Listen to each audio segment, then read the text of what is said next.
This is Rad Power Bikes Rad Mini. We are looking at the 2018 model here in white. It's a folding fat tire e-bike.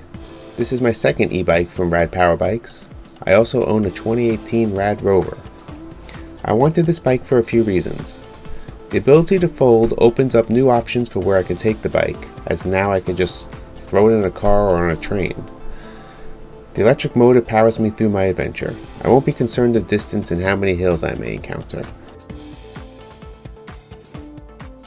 The fat tires ensure that I can traverse any terrain my adventure takes me.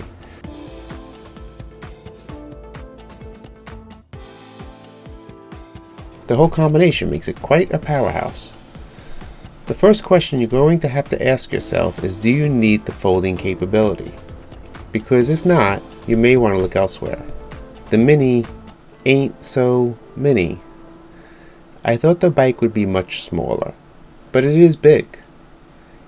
It's as big as any other bike. The weight doesn't help. When fully loaded with the battery, it's over 50 pounds.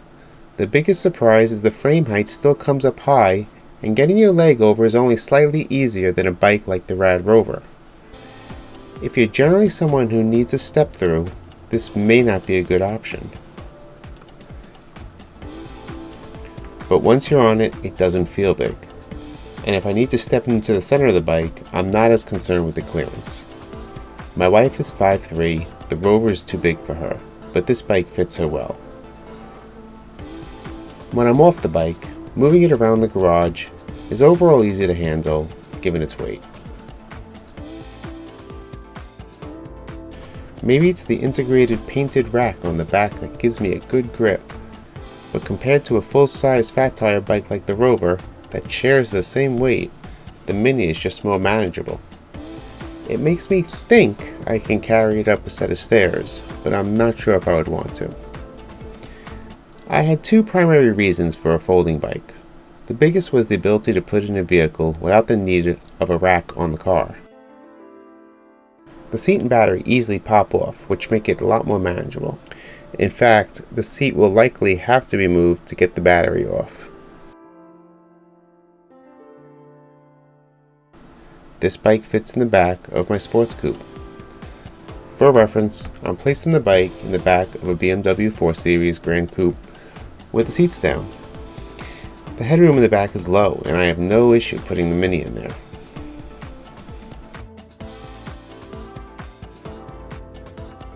I like taking my car for rides, and now I can deploy a bike wherever my travels take me.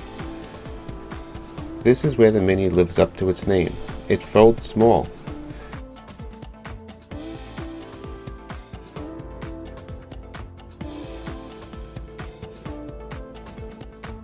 It took me a few times to get the feel of how to move the Mini around in its folded position.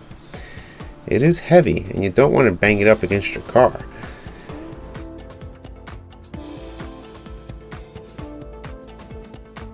I have mixed feelings on the folding pedals.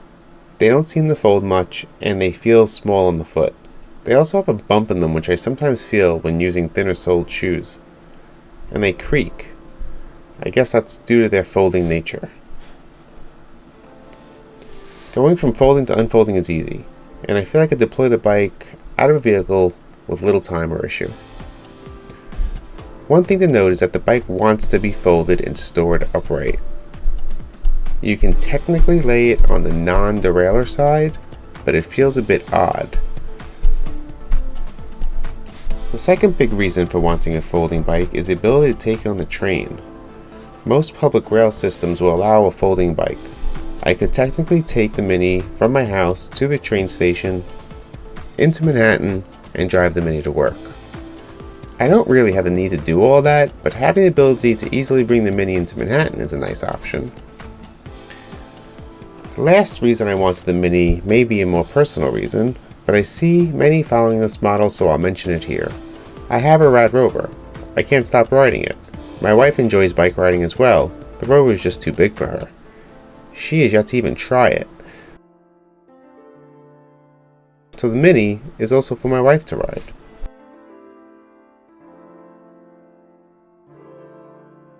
Since I already owned a Rad Power Bike, there were big advantages to owning another. The first is the battery. It's so expensive. So owning another compatible battery is a bonus.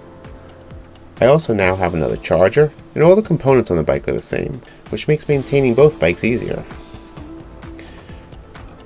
My experience with Rad Power Bikes customer service has been right on. I had no worry knowing I have the support of both the company and a huge community of Rad Power Bike owners who are eager to help. The bike arrives mostly assembled, and Rad provides all the tools in the box.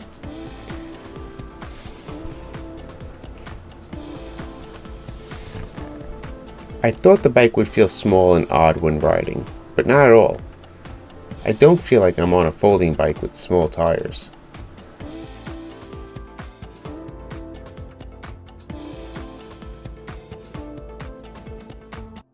I was also concerned about the knee clearance around the center pivot arm, where the bike folds.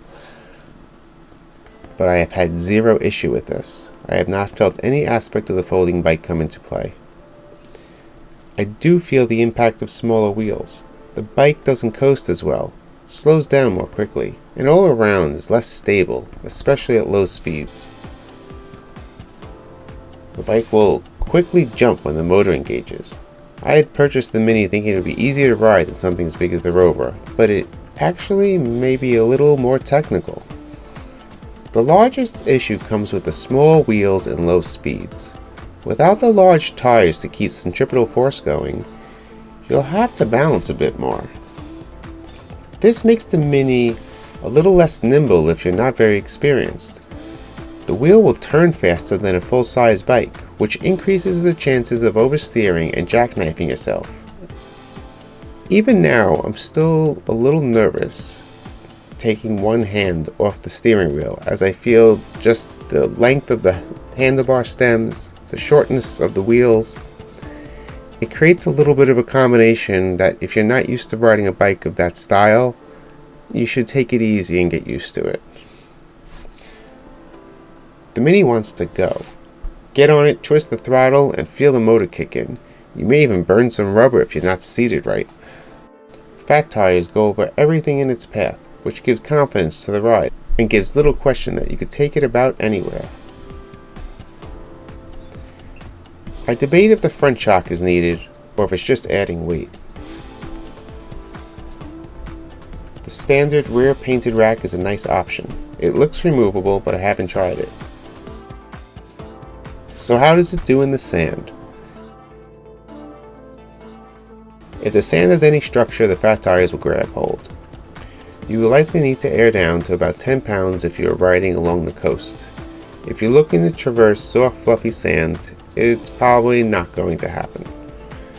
I have a full-size fat tire bike, the Rad Rover, and I find the Mini has to push a little harder than the Rover through the sand.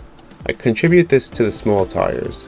To compare, on the Rover, I may have to use a PAS level of 3 on the sand, where on the Mini, I'm generally using a PAS level of 4.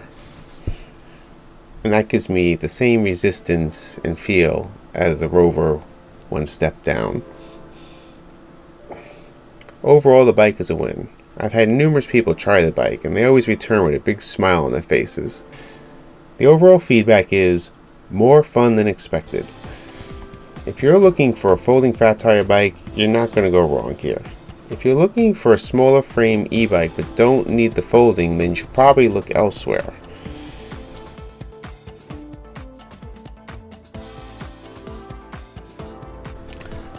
I hope you find this review helpful. If you are interested in a full-size fat tire bike, then check out my Rad Rover review.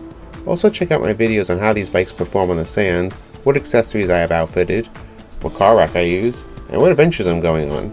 So please subscribe, like the video, and drop some comments. We'd love to hear your feedback. Thanks for watching.